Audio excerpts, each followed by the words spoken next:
Bonjour, bienvenue à ma chaîne Les Maths avec Rachel. Dans cette vidéo, nous allons traiter un exercice dans lequel nous allons montrer qu'une droite est un axe de symétrie de la courbe d'une fonction. Avant de continuer avec notre exercice, je vous demande de vous abonner pour ceux qui ne se sont pas encore abonnés. Merci bien pour votre soutien continu. Revenons à notre exercice. Soit la fonction f de x égale x carré moins 2x moins 3. Nous allons montrer que la droite D d'équation x égale 1 est un axe de symétrie de la courbe CF. Et pour montrer que D est un axe de symétrie, nous allons appliquer la formule qui dit que x éléments de D de F, si on a 2A moins x aussi éléments de D de F, et si f de 2a moins x est égal à f de x, alors la droite D est un axe de symétrie à notre courbe. Donc pour commencer, nous allons d'abord donner le domaine de définition de f. Et D de f est égal à R, vu que c'est un polynôme. Donc il reste maintenant à vérifier que 2a moins x est élément de D de f. Nous allons calculer 2a moins x. Dans notre cas, a est égal à 1. Donc 2a moins x est égal à 2 fois 1 moins x qui est égal à 2 moins x. Donc on va vérifier maintenant que 2 moins x appartient à D de f comme la formule nous l'a demandé ici en haut. Donc on a ici x éléments de R. Cela implique que moins x également est élément de R. Et 2 moins x aussi est élément de R. Ce qui veut dire que 2 moins x est élément de notre D de f. Donc la première condition est vérifiée pour tout x élément de D de f. Donc, on va calculer maintenant f de 2a moins x pour voir si on va trouver notre f de x. F de 2a moins x est égal à f de 2 moins x. F de 2 moins x égale, donc tout ce qui est comme x dans notre expression de f de x, on va le remplacer par 2 moins x. Et donc, on aura 2 moins x au carré moins 2 facteurs de 2 moins x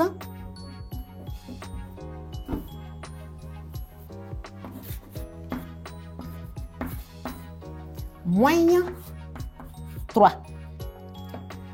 Là, on a une identité remarquable qui nous donne 4 moins 4x, donc 2 fois 2 fois x, donc ça nous donne 4x plus x carré moins 4 plus 2x moins 3.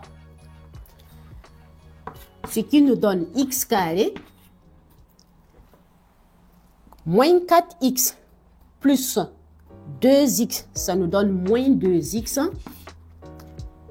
4 moins 4, ça donne 0. Et il nous reste tout simplement moins 3. Et nous remarquons que cette expression est égale à f de x. Donc, on a qui est égal à f de x. Donc, comme on a f de 2 moins x qui est égal à f de x, alors la droite D d'équation x égale 1 est un axe de symétrie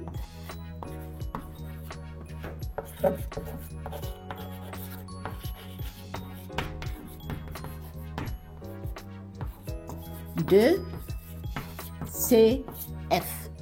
Pour montrer que D est un axe de symétrie à la courbe CF, on peut aussi utiliser cette formule.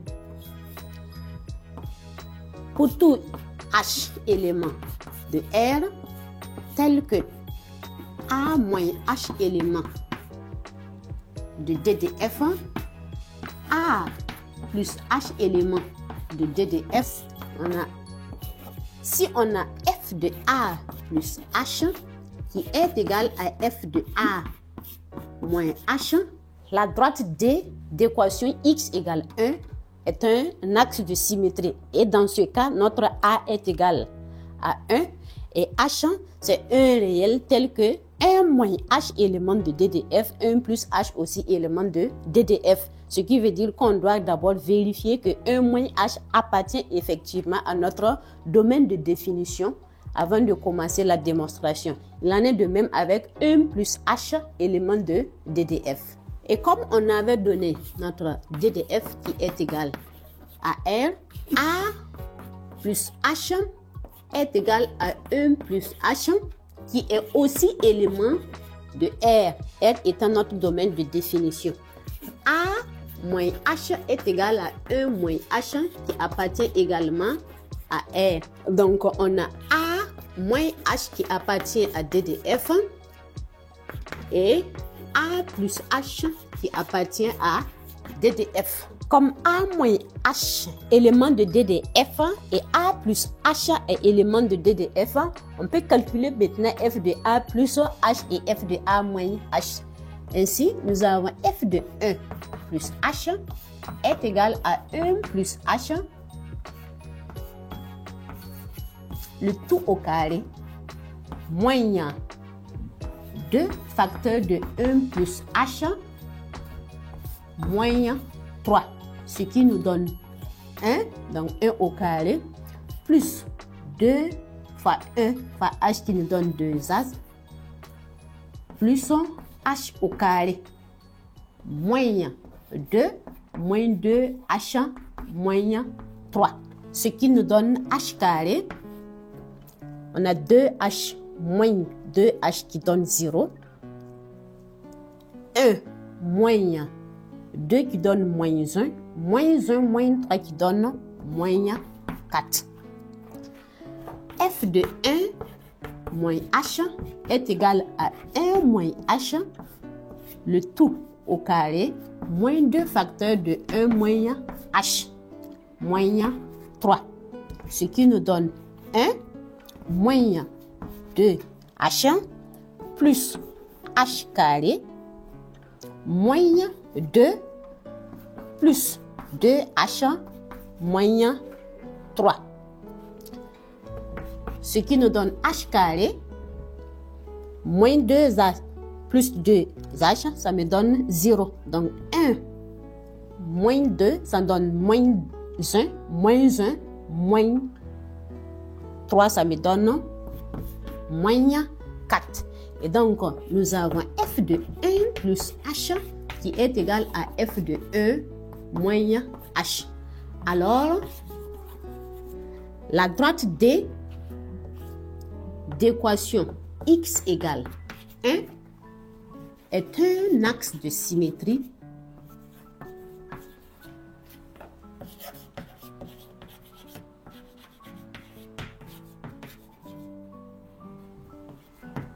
de CF. Concrètement, nous allons représenter la courbe CF et la droite D dans un repère pour que vous voyez effectivement que la droite D est un axe de symétrie à la courbe CF.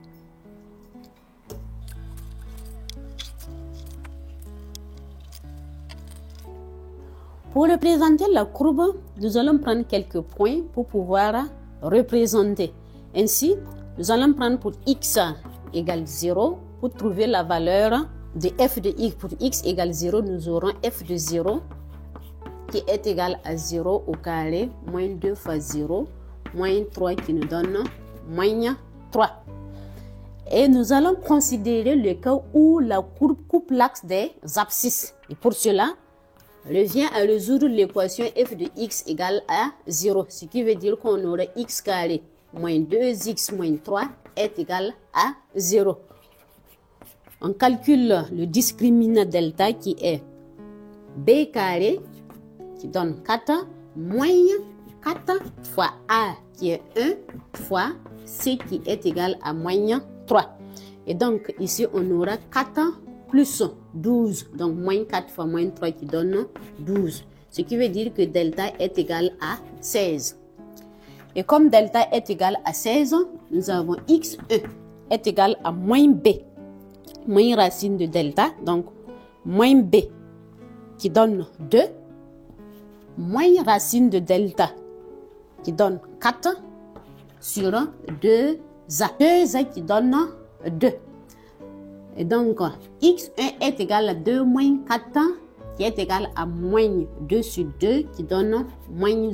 Nous allons calculer maintenant x2 qui est égal à moins b plus racine de delta sur 2a, ce qui nous donne 6 sur 2 qui donne 3. Donc, on a x2 égale à 3, ce qui veut dire également que la courbe coupe l'axe des abscisses en x égale à 3.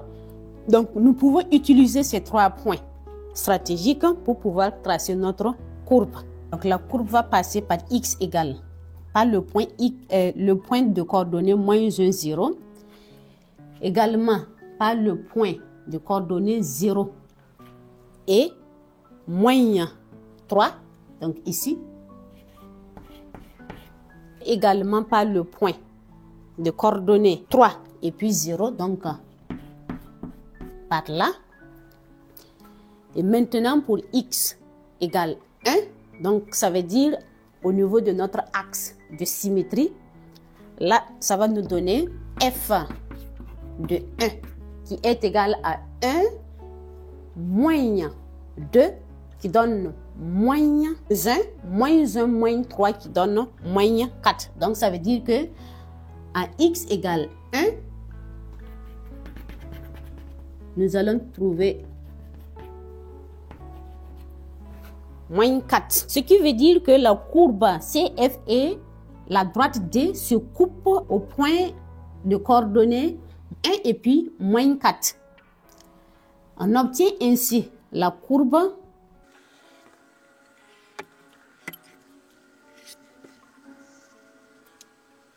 CF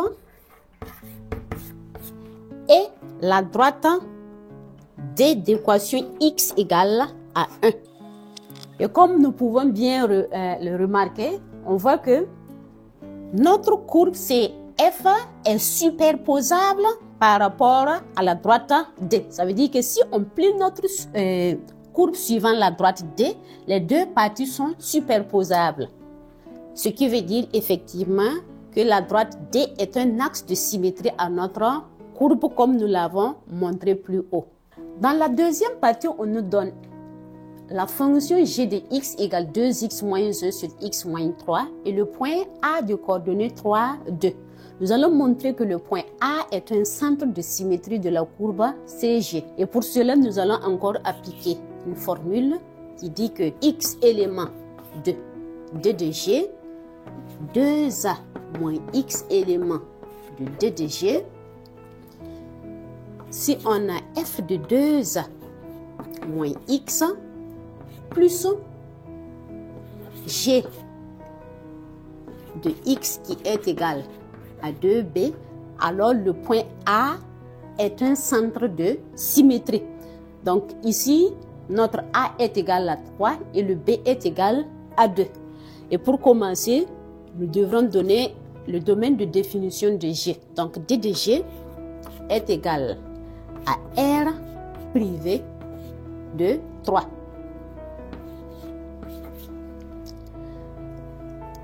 A moins x est égal à 2 fois 3 moins x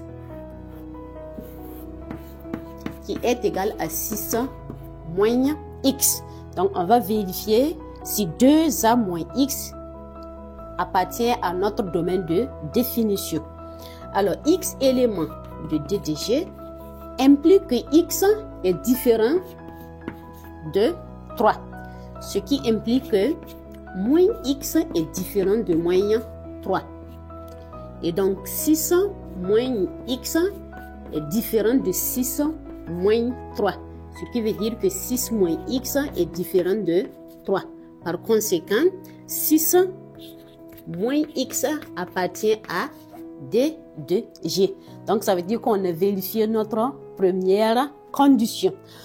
Étant donné que 2a moins x appartient à D de G, nous allons calculer maintenant G de 2A moins X.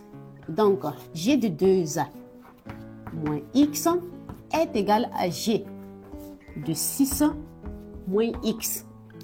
Ce qui nous donne 2 facteurs de 6 moins X moins 1 sur 6 moins X moins 3.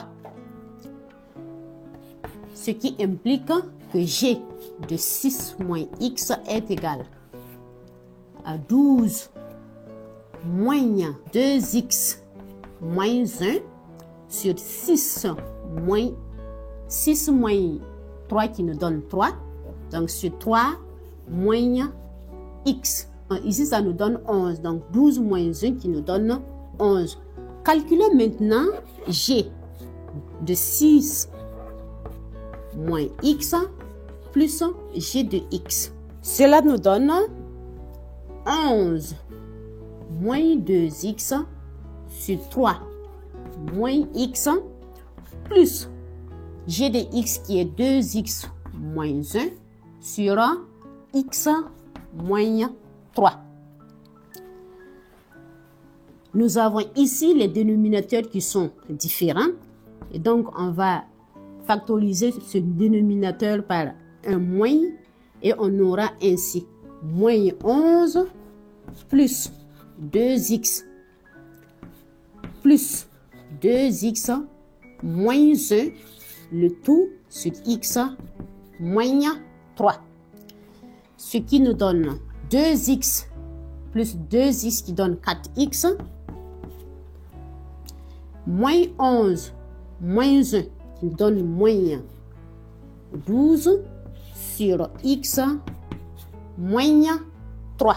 En factorisant le numérateur par 4, nous aurons 4 facteurs de X moins 3 sur X moins 3.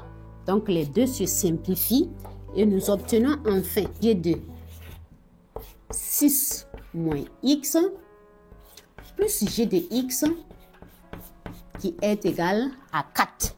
Et ce 4 est égal à 2. Enfin, l'ordonnée de A qui est 2. Donc, 4 qui est égal à 2B. Et donc, nous pouvons dire que le point A de coordonnées 3, 2 est un centre de symétrie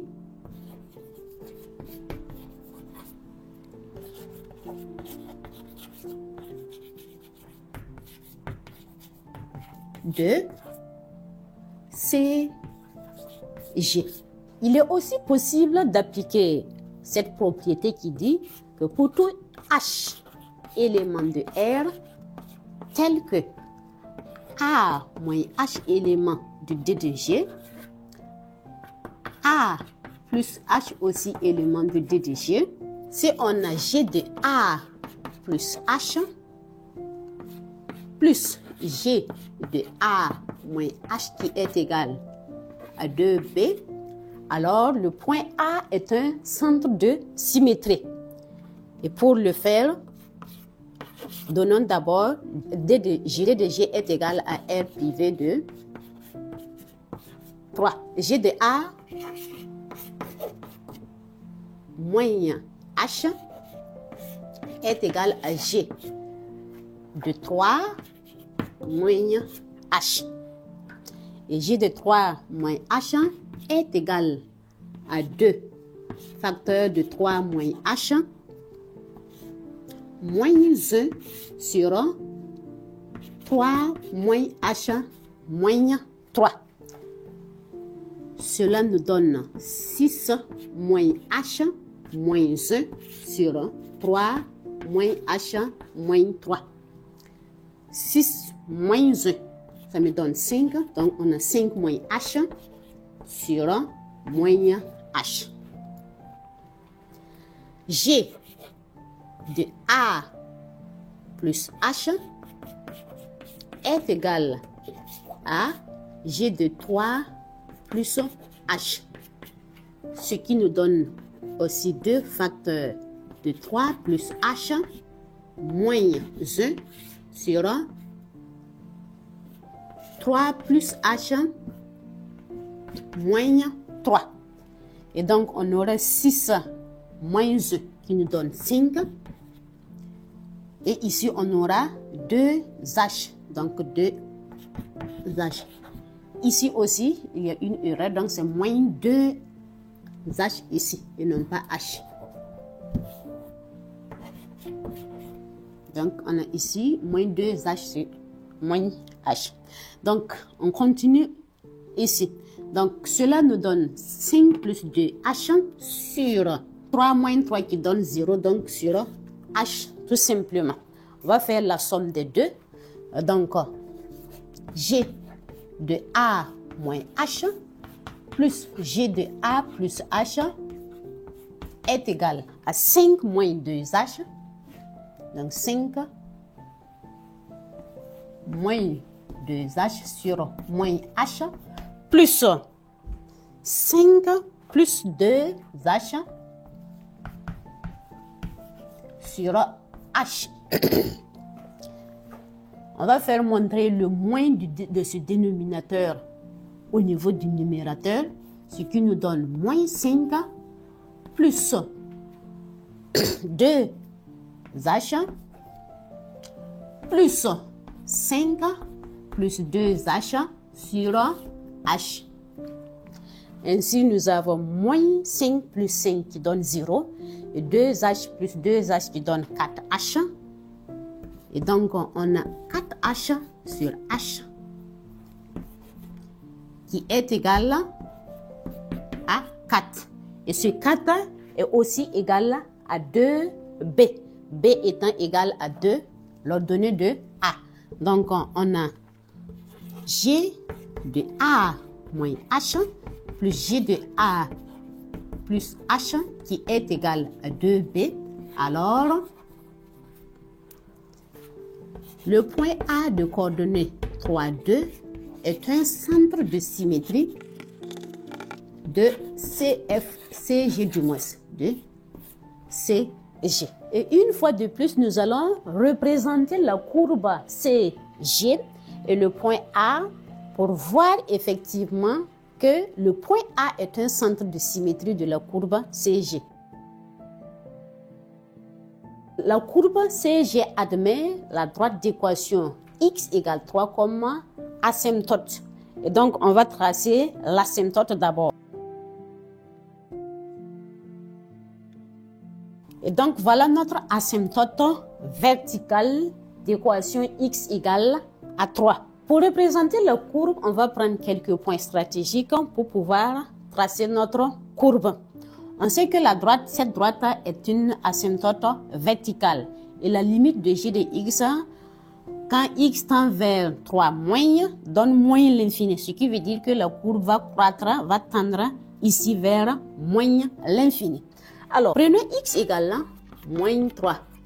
X égale moins 3, ça veut dire qu'on aura 2 fois moins 3 qui donne moins 6, moins 1 sur moins 3, moins 3. Donc, on aura moins 7 sur moins 6 qui est égal à 7 sur 6. En prenant x égale 0, on aura z de 0 qui est égal à moins 1 sur moins 3 qui nous donne 1 tiers tout simplement. Donc, on va prendre le point où la courbe coupe l'axe des abscisses. Cela veut dire qu'on va calculer g de x qui est égal à 0. Ce qui veut dire qu'on aura 2x moins 1 est égal à 0. Ce qui nous donne tout simplement x égale à 1 demi.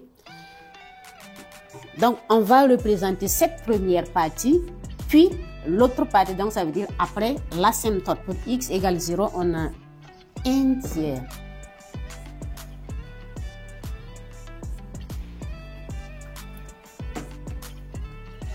Pour x égale 1 demi, on a 0.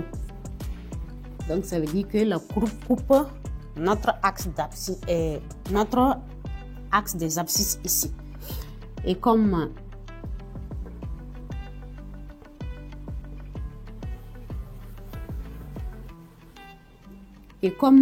cette droite est une asymptote, la courbe ne doit pas la toucher. Donc, elle tend, mais elle ne touche jamais notre asymptote. Donc, elle ne touche pas la droite. Passons maintenant le point A de coordonnées 3, 2. Donc, le point A est là. On va construire l'autre partie de la courbe. Considérons x égale à 4. Pour x égale 4, on aura g de 4 qui est égal à 2 fois 4 moins 1 sur 4 moins 3, ce qui nous donne 8 moins 1 qui donne 7 sur 4 moins 3 qui donne 1. Donc, on aura l'ordonnée qui est égale à 7. Pour x égale 7, on aura 2 fois 7 qui donne 14, 14 moins 1 sur 7 moins 3, ce qui nous donne 13 sur 4. Donc, plaçons maintenant ces points dans notre repère. Donc, on a x égale 4 qui nous donne 7. Pour x égale 7, on a 13 quarts. Donc, voici nos deux points stratégiques pour pouvoir tracer. Et la limite en plus en 3 par valeur positive donne plus l'infini, ce qui veut dire que la courbe va tendre vers cette droite, vers plus l'infini, mais elle ne doit pas toucher notre asymptote. Donc, on aura une courbe qui quitte vers plus l'infini. Et on aura notre courbe qui est représentée CG.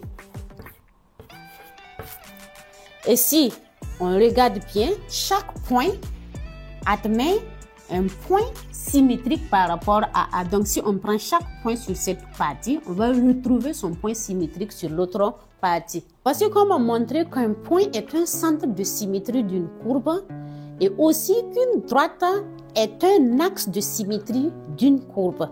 J'espère bien que vous avez appris quelque chose de nouveau. Je vous remercie pour votre fidélité et votre soutien continu. Pour ceux qui ne se sont pas encore abonnés, abonnez-vous en cliquant sur le lien qui s'affiche sur l'autre côté de l'écran. Merci bien et à très bientôt.